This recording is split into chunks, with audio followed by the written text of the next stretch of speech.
My name is Ethan Carter. I'm 33 years old. I live in Denver, Colorado. I work as an electrician. My life was simple, but I loved it. I had a small house, a steady job, and one person who made every day special. Her name was Grace. Grace was my wife. She was kind, gentle, and always smiled with her whole heart. We were married for 5 years. We were not rich, but we were happy. Every evening, we ate dinner together. Every weekend, we watched movies or walked in the park. Then one day, Grace told me something that changed my life. "I'm pregnant," she said. I still remember that moment. I laughed. I cried. Then I hugged her so tightly that she laughed too. "We're going to be parents," I whispered. Those words became my favorite words in the world. From that day, everything was about our baby. We painted the second bedroom light blue because we didn't know if we would have a boy or a girl. Grace laughed at my terrible painting skills. I built a small wooden crib after work every night. It wasn't perfect, but I made it with love. Sometimes I sat beside Grace and talked to the baby. "Hi, little one," I would say. "I'm your dad. I can't wait to meet you."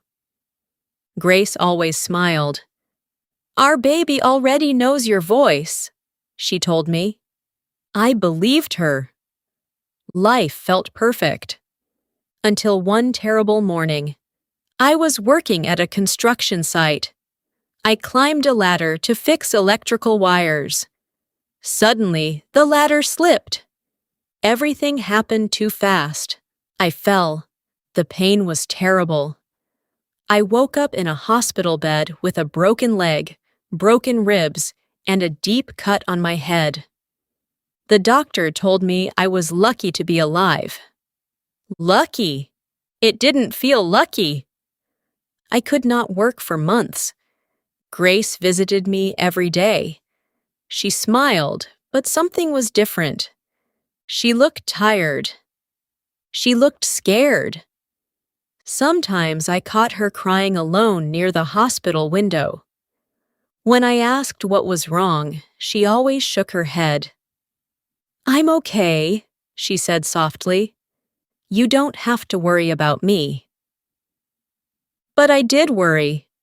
One evening, I reached for her hand. "Grace, tell me the truth." She looked into my eyes for a long time. Then she forced a smile. "I promise everything will be okay." I wanted to believe her. A week later, I finally came home. I thought life would slowly become normal again. Instead, everything fell apart. I opened our front door. The house was quiet. Too quiet. "Grace?" I called. No answer. I walked into the kitchen. Nothing. The bedroom. Empty. The baby's room.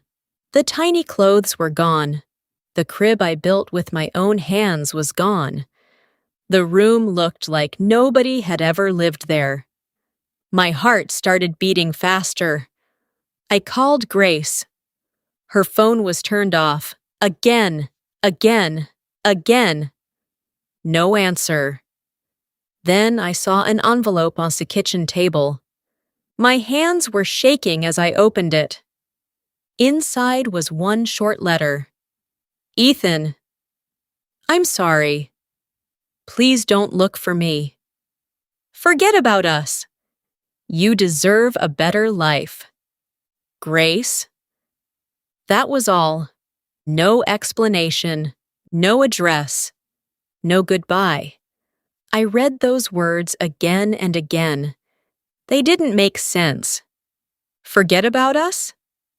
Us? Did that mean our baby?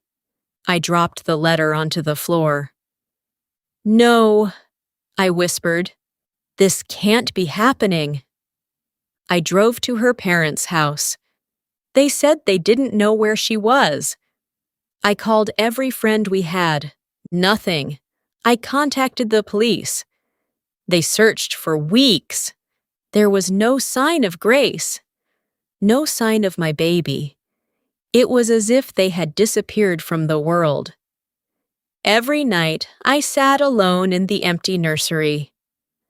I looked at the place where the crib used to stand. I held the tiny teddy bear we had bought together.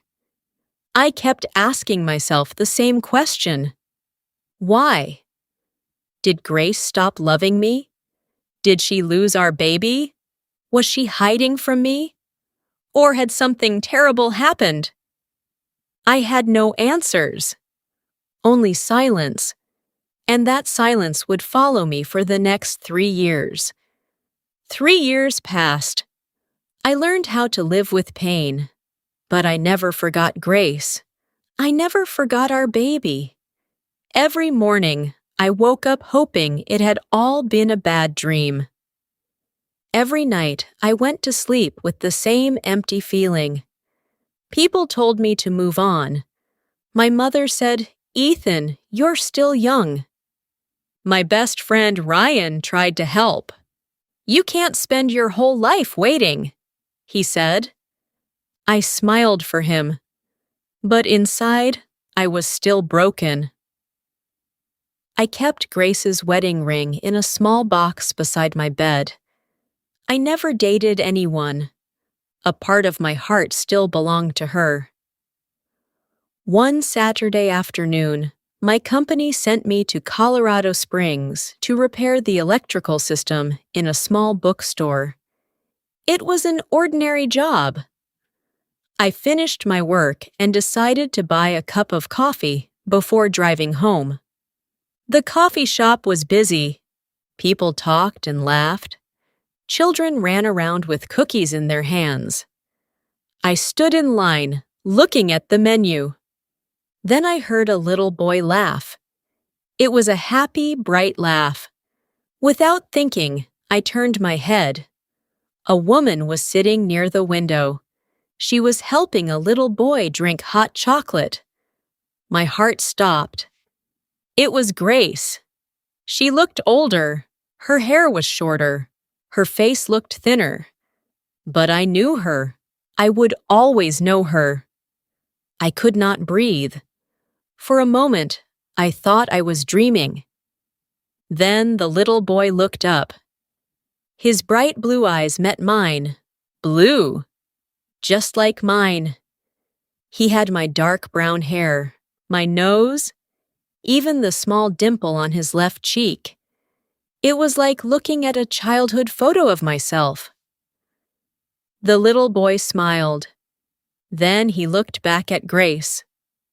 "Mom," he said, "can I have another cookie?" Mom. The word echoed inside my head. My legs felt weak.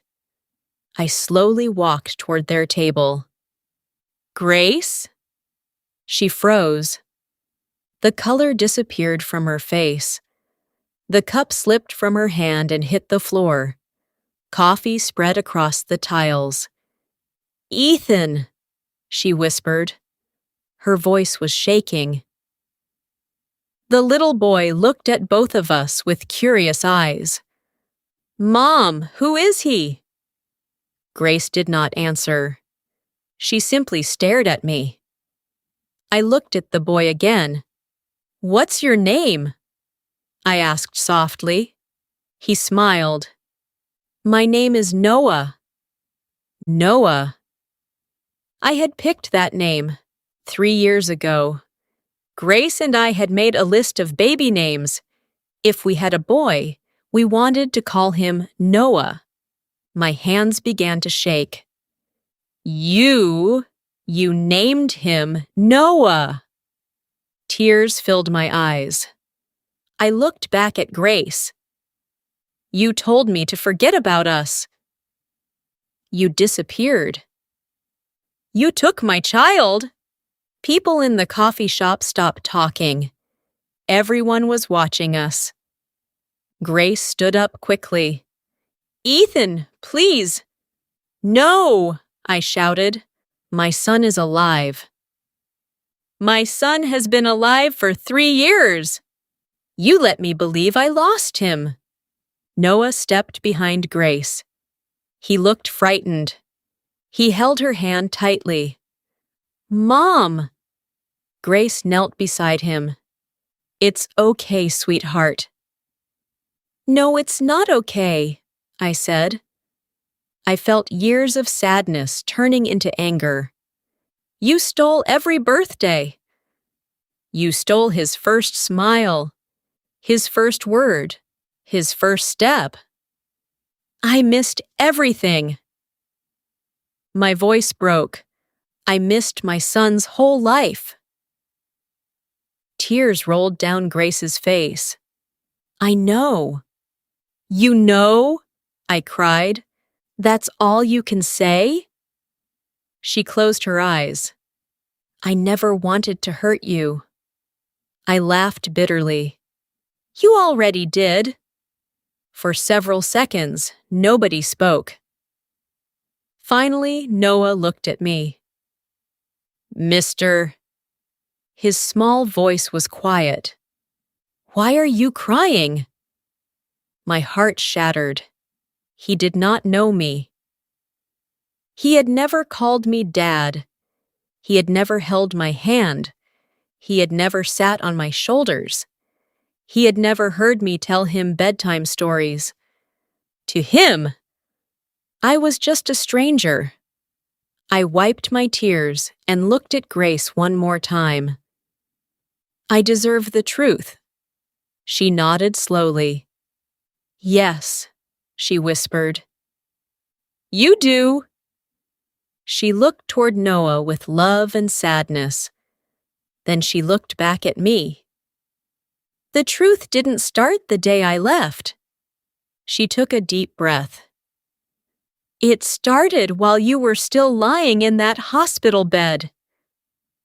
Those words sent a chill through my body. I suddenly realized there was something I had never known, something Grace had hidden from me long before she disappeared. Grace looked at me with tears in her eyes. "Please," she said quietly, "come with me." I looked at Noah. He was holding his small toy car. He looked confused and scared. I did not want to argue in front of him, so I nodded. A few minutes later, Noah was playing in a children's reading corner inside the bookstore. An older employee watched him while Grace and I sat at a small table nearby. For a long time, neither of us spoke. Finally, Grace broke the silence. "The day you fell from the ladder," she said, "I wasn't only worried about your injuries." I frowned. "What do you mean?" She took a deep breath. 2 days before your accident, I went to the doctor for a pregnancy checkup. I waited. The doctor found something. Her voice became weak. "A tumor." I stared at her. "What?" "They weren't sure if it was cancer. They needed more tests after the baby was born." I felt my heart racing. "Why didn't you tell me?" She looked down at her hands. "Because then you fell from the ladder. You almost died, Ethan. You couldn't walk. You lost your job. You were in pain every single day." She looked at me with tears. "I couldn't tell you that your wife might be dying too." I could not believe what I was hearing. "You should have trusted me." I wanted to. I tried. She covered her face with her hands. "But every time I came to the hospital, you smiled at me. You kept talking about the baby's future. You kept saying everything would be okay." I didn't have the heart to destroy that hope. I closed my eyes. 3 years. 3 years of anger. 3 years of questions. And now everything felt different. Grace continued. After Noah was born, I had more tests. My hands tightened. What happened? The tumor was cancer! The words hit me like a heavy stone. I could not breathe. I started treatment immediately. I lost my hair. I became weak. Some days I couldn't even stand. I looked at her short hair. Suddenly, I understood. She had not changed her hairstyle because she wanted to. Cancer had taken it away. I thought I was going to die, she whispered. So I made the worst decision of my life. I looked into her eyes. I left. She nodded. I thought if you believed I had chosen another life, you would hate me. Hate is easier than grief. I wanted you to move on. I shook my head slowly. You wanted me to stop loving you? She cried. Yes. I thought it would save you. It didn't. Her shoulders shook. It only broke all 3 of us. For a long moment, neither of us spoke. Then I asked the question that had lived inside my heart for years. Did you ever stop loving me? She looked at me as if I had asked the easiest question in the world. Never. Not for 1 second.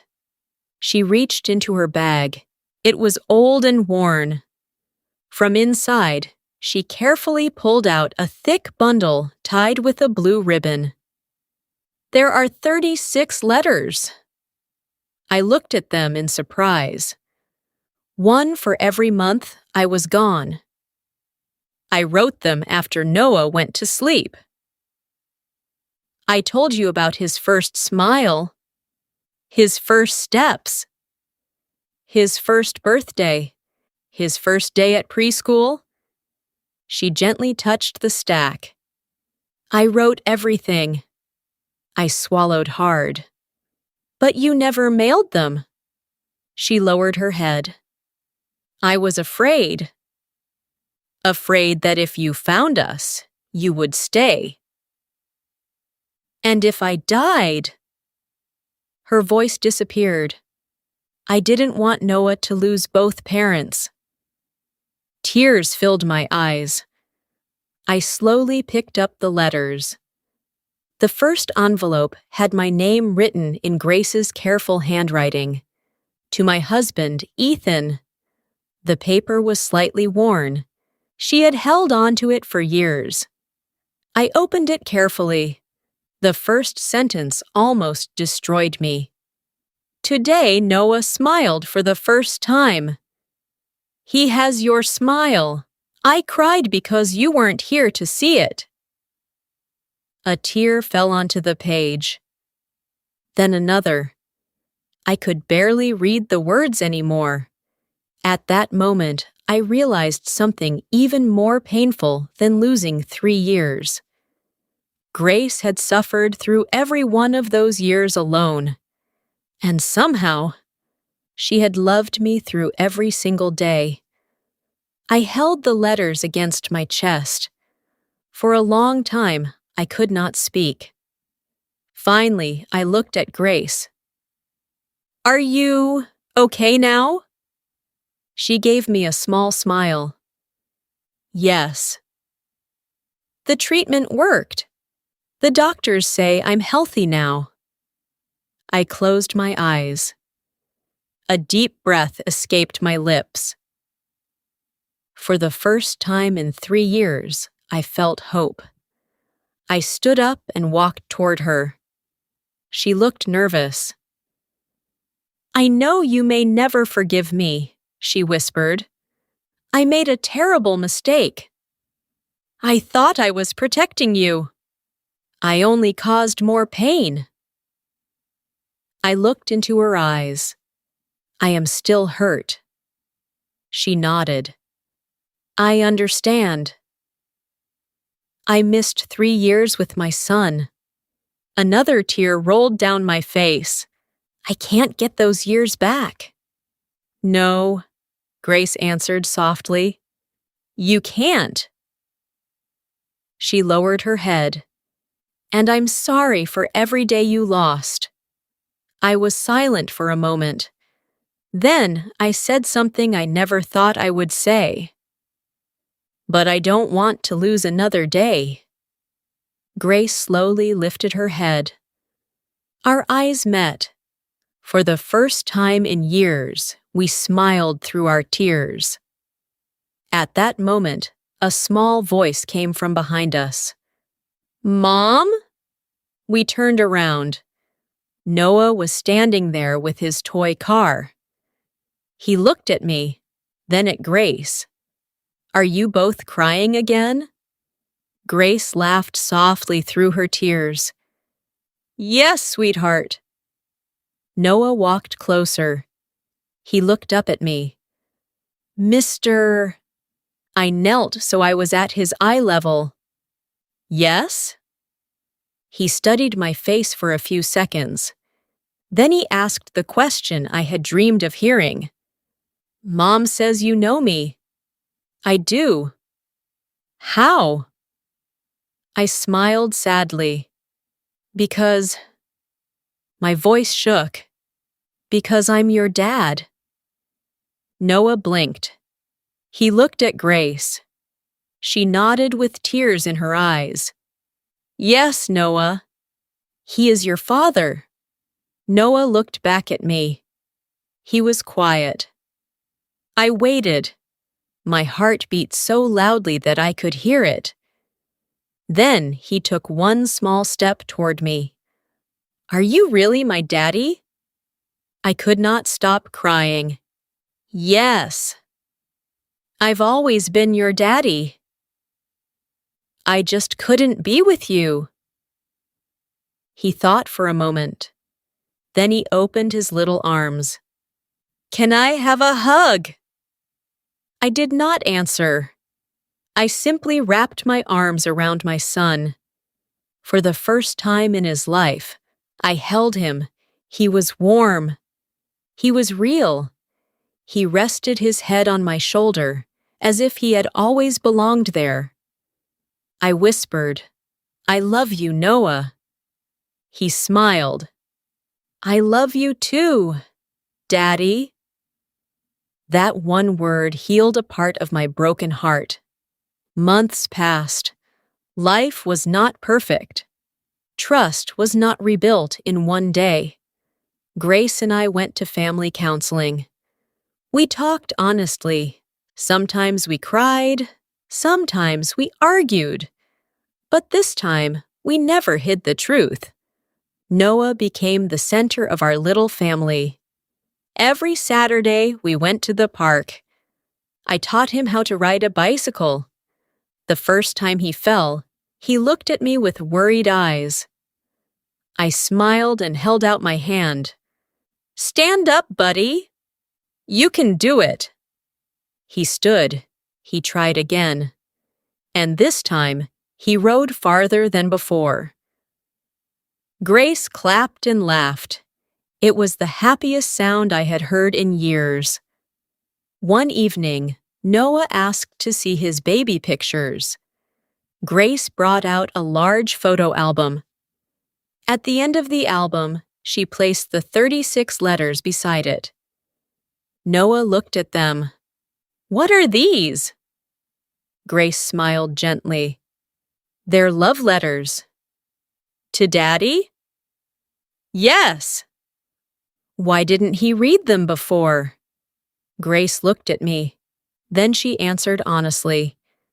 Because sometimes people make mistakes when they are afraid. Noah nodded as if he understood. Then he took my hand with one hand and Grace's with the other. We're together now. That's what matters. His simple words filled the room with silence. Children often see the truth more clearly than adults. Today, our family is together again. The lost years will always hurt. There will always be birthdays I missed. First words I never heard. First steps I never saw. Nothing can bring those moments back. But every morning, I wake up and hear Noah call, "Good morning, Daddy." Every evening, Grace smiles at me across our dinner table. Those ordinary moments are now the greatest gifts of my life. I learned that love without honesty can become painful. Keeping secrets to protect someone may only create deeper wounds. Real love is not carrying every burden alone. Real love is trusting each other enough to face the hardest days together. My name is Ethan Carter. This is the story of how I lost my family, and how, through forgiveness, truth, and love, I found them again.